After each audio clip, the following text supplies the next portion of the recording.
Welcome back to episode 63 of CO Sports Talk. We are now joined with a very special guest. That is Mr. Luke Young, the back-to-back champion of the March Madness tournament, CO Sports Talk Group Tournament Challenge. And so he's joining us again back-to-back years. I know this one's a little delayed. He won it, a few weeks ago when the tournament concluded, but we're finally having him on as our schedules are lining up. So, yeah, Luke, thanks for joining us. Hey man, I'm glad to be here. CO Sports Talk's getting to be a familiar sight for me. I love being on the show. I think this is my third time on the show, and I'm beginning to like it more and more every time. Yeah, and fun fact, our most viewed video ever featured Luke. It was the Bull Mania predictions, I think. Yeah, and it went. Recognize him probably from that. Yeah, a lot of people will recognize me. Over 1,000. Facts. All right, now it's actually our second most viewed video, but still 1.2K. 1.2K. That's still great. And so yeah, let's go over the winning bracket and see what it took to win the group, and he won it pretty easily too. So we'll go through Luke's thought process on each pick and why he made him, and show what it takes to become the winner of this group. So let's get into it. All right, let's do it. Yeah, this is the winning bracket from Mr. Luke Young. His national champion was out pretty early, but he did get 2 of the 4 Final Four correct. Almost 3 if Arizona beat Houston. And if UNC or if never mind. But he predicted Kansas going pretty far to the Final Four. But his best region, we can all agree, is the West region or the top left. If you're not a nerd, he picked Gonzaga, Memphis. Didn't pick the Mexico State, but that didn't matter because he picked Arkansas to win the second round. Same thing with Alabama. So he predicted the Elite Eight in this, or the Sweet 16 and Elite Eight, all correct here, and had Duke going to the Final Four. So what was your thought process on having Duke be emerging out of this region, knowing that Gonzaga was the heavy favorite? Well, there was that guy, Drew Timme, who knew how to play ball, but other than that, Gonzaga had a bunch of nobodies. Like that fool Chet. Chet's not a baller. Chet's going to be an NBA bust, and if any team was going to take him out, it was probably going to be Arkansas. I like the way they matched up, how they could play fast and how they could play defense. And I just feel like they were going to shock the world, and I was going to pick up some points where nobody else was. And I don't think many other people picked that Arkansas upset over Gonzaga, number 1 overall seed. So that's just what I thought. And then I knew that I knew that Texas Tech and Duke would be a battle, and I knew that Arkansas and Duke would be a battle. A bunch of people I knew had Texas Tech going all the way. I honestly didn't think that was a bad pick. Yeah. I guess I just got lucky with that. Duke. Yeah. Duke scoring 78. They scored 78 here, scored 78 here, scored 78 here, scored 77 there. All right. And then yeah. It's an honor talking to you, first of all, Luke. I mean, it's a privilege and it's a dignity of mine really talking to someone that got this right in March Madness. But if you scroll down, Oliver, will you, to the bottom right, because I'm not a nerd, you have the Auburn Tigers going quite far, to the Elite Eight. What was exactly your thought process, having Auburn beat Miami, beat Wisconsin, and have a competitive game with Kansas? I mean, come on now. They lost to Miami, bro, which I predicted, not to brag. Yeah, that was just a tough. Auburn came in as just an awkward team because they were good all season and then they weren't good at the right time. You'd rather be all season and be good at the right time. You'd think that their experience could get them through, and the way that they played versus JaVale State, I was like, oh, they're fine. They'll go far. But JaVale State, they were just like a poverty team, bro. They were Mickey Mouse program. Also, Kentucky, man. Dude, Kentucky got screwed, man. Their coach didn't dial up good plays. I remember being so pissed off watching that game. They had 12 seconds left and 2 timeouts and the ball. And their coach didn't even want to call a timeout and drop a play on the whiteboard, which, they deserved to lose at that point because, that other coach, the guy with the really soft voice. Yeah. Shaheen Holloway. Yeah, he deserves to beat him. A really soft voice. I noticed that as well. St. Peter's just deserved to win that game. They were better coached. And other than that big fellow with the 34 points, and that guy was going off for Kentucky. But other than that, he's coming back. They probably would have gotten smoked. Yeah. Kentucky, man. You see that Oscar Toshiba is coming back to Kentucky. Oh, really? So is Caleb Love. Is going back to UNC. Hawkeyes going back to UCLA. So we're seeing a lot of guys return. know, And then one more thing we want to touch on, I guess, is what do you like about this North Carolina team? Because you had them beating Baylor, you had them beating UCLA, which all happened. What do you see in this North Carolina team that a lot of people didn't? you know, I actually started watching a lot of basketball in March, February. You know, I like to pick it up then. You know, I don't have enough time with Facts. doing too much physics work for my lovely physics teacher, but shout Shout out out- to shout Mr. out- Bully, bro. I'm usually doing too much work, but you know, I watched a ton of hoops, and you know, this team really stuck out to me. They seemed like they had some vets. They had that guy with the orange hair and the beard, and they had that that Love fella who could just flat out hoop. And you know, Baylor's just not that good, man. They were good last year. They were last year's team, but you know, UNC's got the drip. They got the new coach, and you know, Facts. they just Shout came out- in ready to shock the world with an 8 seed. They were way better than an 8 seed going far in the ACC tournament. They won like last 12 of their last 13 games. Yeah. They went on like what? If they won 5 games, that's 17. They went 17-2 in their last 19 games. So Yeah, they were on a heater over there. Yeah, shout out Hubert Davis, very coached this North Carolina team very well. And yeah, so you predicted that as well. Obviously, no one could really predict that St. Peter's run. It was improbable. But yeah, I Yeah. mean, in your bracket, it was solid all around and good enough. If we'll take a look at the final group. You know, I finished 18th. Let's not talk about that out of 19. you know, shout out physics class. Casey finished 17th. So all of see, the you- sports talk didn't do that well. We were two of the bottom three. You know, shout Who got out. last? Will Maxwell. I think it's Will Maxwell. I don't know. You know, another thing that I like to respect about myself is click on my profile. Yeah. See, I made 2 brackets. The Arizona one was a joke, and the Texas Tech one's my brother's. He's on his mission. But you know, I'm all about one bracket type of guy. Go to 2021. You see that and how it says 2022? Right there, to the right. Here. Right there. Click that. Now go to me. See a sports star. It'll be at the top. You know, I'm the winner. Click on my 2 profile. years in a row. It's a dynasty at this point. I mean, he's the New England You Patriots. see that? You see that's my football bracket and that's my regular bracket. Yeah, you're one bracket guy like me, man. I know I am too. I respect the hell out of that too, because you know I can't really stand when people make 25. I'll make one joke bracket, one real 3 days bracket. into the tournament, they'll say, "Dude, I have a bracket in the 99th percentile." Yeah. Like, come on, man. That's Man, facts. me and Casey's finished one spot above me both years. I'm just like that, man. I'm just like that. I'm surprised that nobody picked. Shout out Call of picking Syracuse last year. Didn't they make a run? Yeah, they did. Go Orange.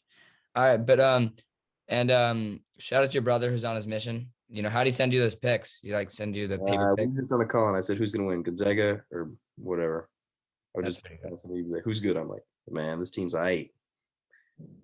Where is your brother? Shout out Fobo Mongo for And finishing. he's in Honduras right now. He just had he ate an iguana last week, bro. Look at Ate an iguana. Wow. Yeah, bro. Shout out Michael Young, man. Shout out. Great guy. Shout out and Fobo Longo. shout out Fobo Mongo for finishing second. Fobo Congo, you know, how does it feel to? No one predicted. How does it feel, bro? No one predicted Kansas in our group. Yeah, I know. Which Shreyas, is my guy Shreyas, big sauce podcast. Check it out on all platforms. But man, you gotta fill out a bracket, bro. You can't be slacking like this. can't be casual like that, bro. And All right, and as much as we love to talk March Madness, it is April 24th, and we should probably talk about some sports that are actually going on right now with Luke, if you would like to. So let's keep it tracking here. Boys, the Giants had a so-so week since we last talked. You know, they went technically 3-4, but or no, they went 4-3. They went 4-3. I'll take it. But I mean, it felt good because at first it was tough. Logan Webb had one of the tougher days for him. Rare Logan Webb struggled versus the Mets. However, the Giants lost the doubleheader to the Mets. Both of them. Scherzer shoved in the second one. And then the Giants won Wednesday and lost Thursday. But before we get into the new series, which was the Washington Nationals. Let's talk about the Mets series, which was the worst series so far of the year. Yeah, it's our only series loss of the year. Coming off we won the series against the Marlins, won the series against the Padres. Padres swept the Guardians, and then the Mets. That's when things got rough. We lost 3 of 4, but this is a good Mets team, man. I mean, the pitching on this team is phenomenal. Losing the doubleheader sucks because at that point all you can do is tie the series, and we won the next game, but could not capitalize against Carlos Carrasco and company. So we lost the 4th game, but I mean, Yeah. I feel like without a doubleheader, we could have maybe split this series. Who knows? Well, the doubleheader was tricky because it went to 10 innings. So the first game went to 10 innings. Yeah. The Mets just totally have the advantage in that scenario. Whereas I don't like that. I get that it was trying to be a doubleheader and they had a lot of baseball still to play, but it just kind of ended in a sour taste in our mouth. And I think the Giants players were just as bummed about it as us because they kind of sucked the rest of the series until that one game, but it was just hard to bounce back after that. Yeah. And this road trip's been a W, honestly. I mean, we swept the Guardians, as Oliver talked about. And man, it feels like this road trip's been going on for like 3 weeks now. It's like the longest road trip in history or something, but it's really not. And it's not even over yet. We still have one weird miscellaneous game at Brewers because we had 2 series that started for the start of the year, but didn't happen because of the lockout. So just we're randomly playing the Brewers and Padres. But we went to DC and ended this road trip very well, beating the Nationals 3 times and sweeping them. And we play them in a few days actually at home. So the Nats, what if we go 6-6 against them? Wouldn't that be something? But the first one was a W. Desclafani pitch. This was a River Cats pitcher, like all 3 of them. Sammy Long, Jacob Junis, and Junior Marte and Harlan closed it. This is one of those fun games, where you have a opener, a long reliever, and then 2 finishers. So this was a good overall game, Oliver, wouldn't you say? And overall in the series, though, I would just say Jock Peterson. I mean, he's our best player right now, hitter at least. He's balling out. Pally High grad. Both of them go to Pally's, to shout out. And Joey Bart's starting to struggle a little bit. And we've seen him do this in the past few years, starting hot and then kind of slowing down. Yeah, I hope doesn't continue. Now batting under 200, which you don't like to see. But yeah, this was awesome. There was a bullpen day as we were, Desclafani got injured. Cobb was injured, so we're trying to get some spot starts from guys. So Sammy Long comes up. He was already, or Sam Long, as he likes to be called now, actually. But he pitched 2 innings, and then Jacob Junis comes in, just called up from AAA, the longtime Kansas City Royals, and pitches 5 shutout, and it was really, really impressive. And then Junior Marte comes in, lets up a home run to Maikel Franco, but wasn't bad besides that. And then Harley shut it down, no problem. Just an all-around great game for the boys. Austin Slater hit a bomb this game, I think. Slater versus righties, just meh. Slater versus lefties is a freaking tank, dude. That guy is just a cannon. And then Gabe Kapler, sexiest man alive, utilizes him perfectly. That's not a model. That's not a bodybuilder. That is the manager of the San Francisco Giants, boys. And he's also the best manager in the league. Argue with the wall. Didn't he win Manager of the Year last year? Yeah, he did. And so Gabe Kapler, doing his thing. We win the second game 5-2. Was anything noteworthy happen here? This was Woody Day. Oh, a lot of Alex was good. Yeah, he was good. Jeff Taxes and Alex Wood going 5 innings. Yeah. How many years is Jock Peterson on contract for the Giants? Is it like a 1 year? I think just this year, but but I think like we got to extend it after this. I doubt we will, to be honest, but he's been our best player this year by far. And then to get to today, 3 for 3 and 2 home runs. A rare tweet by me today saying that Jock's our best player, and I meant hitter. So, but right now he's definitely been our best hitter. Yeah. Brandon Belt, rare triple. I think if Brandon Belt played in the Dodgers series last year, I think it could have been a different series. I was team captain, or maybe it was Buster Posey at that time. Joey Bart's not hitting at the same rate, but he is getting on base. He walks with a ton, which is good. I mean, if you look at his stats on Baseball Reference. Look at he's batting 171, but his on base percentage is 326, which isn't half bad. So, You know, he's Is there a point though when if it's a 3-game series, you're going Casali 2 of the 3, or a 4-game series, they're splitting them? Because right now they're going Bart 2 of the 3, Bart 3 of the 4 in the series. Sally's not much better, bro. He's been worse. Only 200%, 200 on base. Yeah, Oh, no, they're OPS both. plus of 22, and Bart's is over 100 is 106. So Casali's been way worse than Bart to start the year at the plate at least, and Bart's shown flashes behind the plate. You still don't go Bart all 3 games if it's a 3-game. Casali, you can get one in. No, yeah, he can get one. Yeah. So like Casey mentioned, we have this weird 1-game series against the Brewers. Now Luke fell asleep, and Nah, bro, I'm just resting my ass, bro. This is an odd episode of CS Sports Talk, boys, but the truth is, it's a pretty repetitive week, and next week's gonna be the biggest episode of the year as me and Oliver do our annual grading every single draft pick. So get ready for that.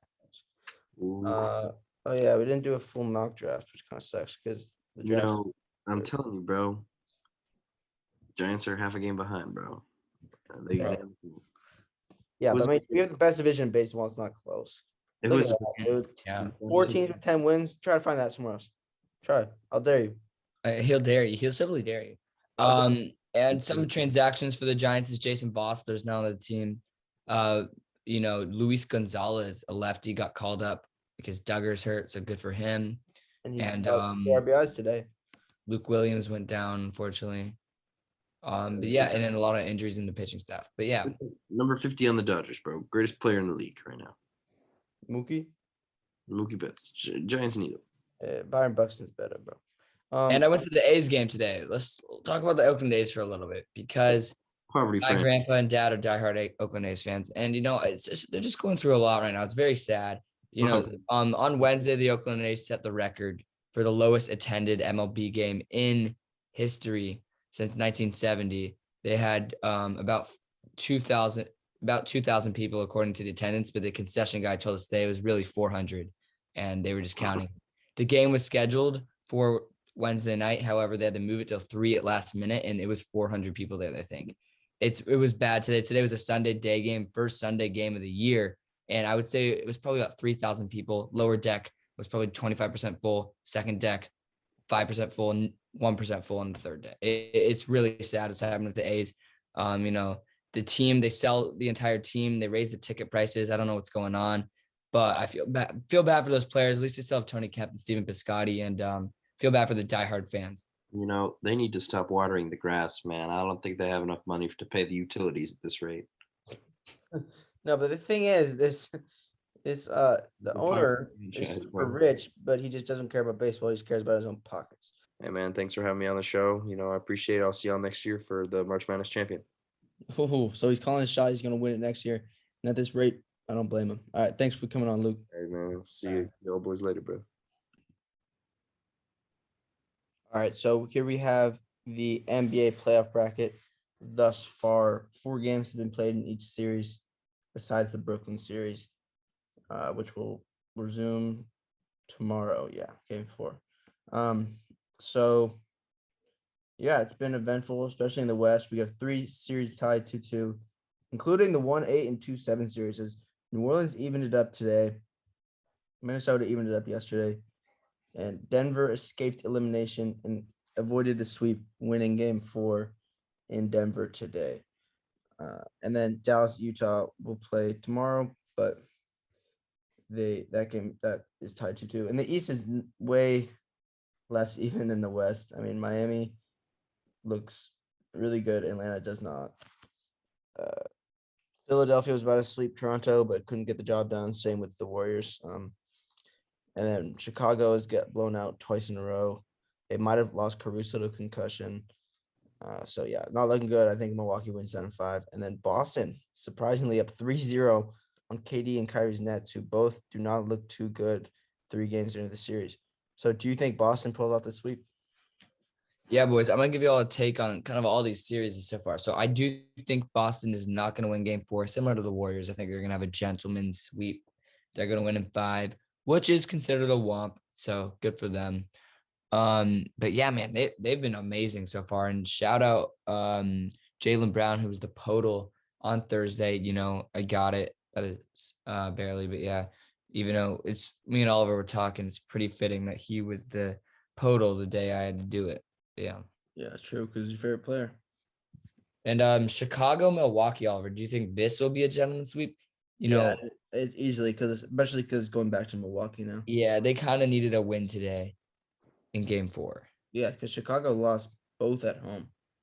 But I enjoyed this. It's kind of cool to seeing a playoff game back at United Center, and it kind of felt like the playoffs. All the red in the crowd, but something that really felt like the playoffs. And I do really give this fan base credit for showing out when the playoffs hit. Is the Utah Jazz. Yesterday night they had all the yellow shirts, which the Warriors should have had, but they have all the yellow shirts. Utah Jazz actually had it. It looked like the playoffs yesterday, and I applaud them for that, and they won.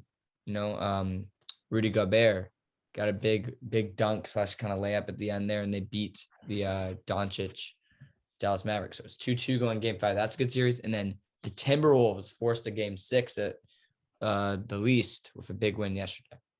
Yeah, exactly. So these 3 series have become 3-game series. It's now best of 3 pretty much. New Orleans. Think about it that way. Yeah, New Orleans, bro, they're playing so well. Brandon Ingram's playing like a beast. Just imagine if they had Zion too. I mean, this team would be scary. I say watch out for New Orleans next year if they can keep CJ McCollum. And yeah, Phoenix, man, Chris Paul without Devin Booker does not look too good, man. I can't lie to you. So see, but yeah, New Orleans, another place feels like a playoff atmosphere, all in red shirts, and they all show up for the playoffs, man. So I respect New Orleans for that. They're not so great at regular season attendance, but when it's playoff time, they're there. I love it. Smoothie King Center, man. Big time memories like that 2015 playoffs when we played them in the first round. We ended up winning our first championship. Yeah. Curry, missed the 3 most spades, got the rebound and kicked it back out to Curry in game 3, and then he banged the 3. Yeah, forced it to overtime, man. Should have been a foul too. I remember Mo buckets. I love that. Yeah. So if you had to make a prediction based on how well each team has played so far, who do you got in the finals from each conference? For me, I have the Golden State Warriors out of the West, and that's no question to me. I mean, we've seen this depth lineup. I obviously didn't win today, but 3 games, they've looked amazing. I mean, they really just have 3 stars at this point. And then Draymond is the heart of this team and does all the dirty work. So although he's not labeled as a score star, he is a star himself. So I think people forget they also have all-star starter Andrew Wiggins. Yeah. So, and then Looney's not bad at all either. I mean, imagine they had James Wiseman. But so I like the Warriors out of the West for sure. No, and that's not like a knock on Wiseman either. I'm saying imagine if they had him, they would be unreal. And that'll be next year, hopefully. And then out of the East right now, I mean, I think that Boston's looking the best. I think that they'll beat Milwaukee, and Philly Boston is my East finals. I don't think Miami gets by Philly. So I like Philly Boston, and I like Boston to finally make the championship. But whoever would win that Philly Boston would be fun because that's the first time they would have made it in a good amount of time now. So that'd be cool. Yeah, so I like Boston versus Golden State or Philly Golden State. Yeah. And I'm really intrigued by this potential matchup or probable matchup in the second round between Milwaukee and Boston. That would be a ton of fun. Giannis versus Tatum. Those are 2 teams that a lot of people have emerging out of the East. And people keep sleeping on Miami, man. They're 1 seed for a reason. That's a damn good team. They look great today. And shut out or just blew out Atlanta. And then Philly looks really good as well. So, yeah, I mean, all these teams are up either 3-1 or 3-0, so it's hard to choose a favorite out of this conference. But, I think Boston has the best opponent out of any team and are up 3-0. Yeah. So, I'm gonna agree with you completely. I like Boston, Golden State, just because Golden State looks like the best team in the West so far. Wish we got the sweep, but we'll take it in 5 if possible. If it goes to 6, I mean, it's a bit unfortunate, but let's just hope we wrap it up in 5. Agreed. Do you think the Raptors have any shot? And we have a rare guest caller. Hello? So, you're a guest caller here on CS Sports Talk. Aarav, how are you doing today? We want to talk about the NBA. If you had to predict the finals right now, what would you say, my man? Warriors, Bucks. Kind of a basic pick, but all right. Talk more detail. Come on, tell us why the Bucks. We'll edit the part out. Don't worry. Warriors obvious choice, right? You have the new depth lineup. I don't see them losing very much. Facts. And even today's loss, it was like Steph playing 3 of 11 from 3, just like complete lack of ability to shoot. So that's just unlucky. True. The Bucks are beating like a pretty good Bulls team pretty easily. They had one loss there, but they look really strong. The Heat, all the other teams there have struggled. I guess like the 76ers doing well, but if Embiid's injury, you never know. But like the Heat haven't looked too strong at all times. So I think the Bucks have the strongest team there, and Giannis is, so I can never doubt him. True. Damn, you just got all the knowledge. You went from nothing to a lot there, Aarav. Yeah. All right. Well, thank you for joining us, Aarav, and good luck in the WBAL individual tennis tournament tomorrow. Oh yeah, thanks. Thank you, Aarav, for providing that analysis. And yeah, I thought he said what was pretty good as well. You know, Philly Embiid is going to play on a torn like ligament in his finger or something that requires surgery, but they said that he's going to play through it because that's pretty much their only chance to win anything. And so that's a bit risky. And Yeah. Milwaukee, man, they look really good. But I don't know. The winner of Milwaukee and Boston, I think, is going to come out the East. But I don't really know who they'll be. So yeah, that's NBA, man. We'll check in with y'all next episode, but Next episode is gonna be NFL heavy. next will also be NFL. Will be mostly NFL because the NFL draft is on Thursday, Friday, and Saturday. So But if the Warriors blow somehow 3-0 lead, don't worry, we'll be talking about it. yeah, I will not be talking about that at all. Actually, Oliver will retire from CS Sports Talk. I literally will. If Be the careful. Warriors blow a 3-0 lead, I will. You'll never see me on this channel again. Jesus, man. It's serious. Damn. That's how confident I am in them though. Like we're not blowing that. There's no way we're blowing that. I mean, being up 3-1 does make me a little nervous, but it's all good. We're gonna beat them by 20 next game. So yeah. See y'all on Tuesday and Thursday with my Sportals. You know, Casey filled in very nicely, got all of them, you know, including Nick Pavetta. I was a little worried about the Wardle. I was screaming Nick Evaldi at my screen, but it ended up not being him anyway. So yeah, the Weddle I was actually most embarrassed about of all of them because the Weddle, my guesses were just not. I know the pressure gets me honestly because what you don't realize about these podals is you can't redo them after that. Everyone knows because it's the Google will show that you've already done it if you redo it, and also it's not like you can just like try it again the next day because I had to do it by Thursday. So I was stressed, man. I was like, oh God, this is gonna take forever. But I got the Weddle. My guesses weren't good, but I somehow clutched that. And then Nick Pavetta was a good pull, even though I thought Chris Sale was a freaking righty, and then I got Adam Ottavino and Nick Pavetta mixed up, but we're good. Yeah, it's all good. And yeah, I agree. It's a lot harder doing it on camera than off camera. It's like it feels like a lot more pressure on you. When I do it in class every morning, man, I'm a beast. But, yeah, it's tough. So yeah, we'll see. I'll see you Tuesday, and this episode will probably be out either late Sunday or Monday night. But I got a lot of studying to do tomorrow. Yes, and to outro, we'll roll into that, even though we're kind of already doing that. Next week, biggest episode of the year, possibly. We love doing it. We're grading every pick. We're gonna work really hard on that. It's gonna be awesome. So last year, I remember Alex Leatherwood was on the thumbnail for being an F pick. But shout out Alex Leatherwood. He has over 2,000 memes on his phone. He was on the thumbnail for being an A pick, and Trevor Lawrence was. Oh yeah, it was clickbait. Yeah, and huge announcement. The draft is on April 30th. We have our own wiffle ball, tennis ball, baseball league that we are launching this summer. So shout out to that. Some episodes will be on CS Sports Talk. We're not really sure yet, but yeah. So it's gonna be filmed with CS Sports Talk, similar to the Major League Wiffle Ball League, and like Dodger Films, kind of a mix of that. Yeah, if you want to, if you live in the Bay Area and you want to participate, maybe I'll create like a Google form or something for a sign-up sheet. Well, it's people that have watched CS Sports Talk. That's the coolest part. Like people that you've seen as guests on trivia, and us will be in it. Will all be in the league. So it's like it's a CS Sports Talk thing. That's like Luke will probably be on it, who we just definitely with. Johnny, all those guys that have been on Tommy you've seen before. Trivia guys. So yeah. And we're also gonna have some like football, commits on it. So, we'll get to that. But yeah. All right. So we'll see y'all next week. And we'll have a Hakeem Ballas on it as well. Black. Oh yeah, and maybe Rick Bucher will make an appearance. And yeah, and Trent Irwin. Okay, so that will do it. Peace out.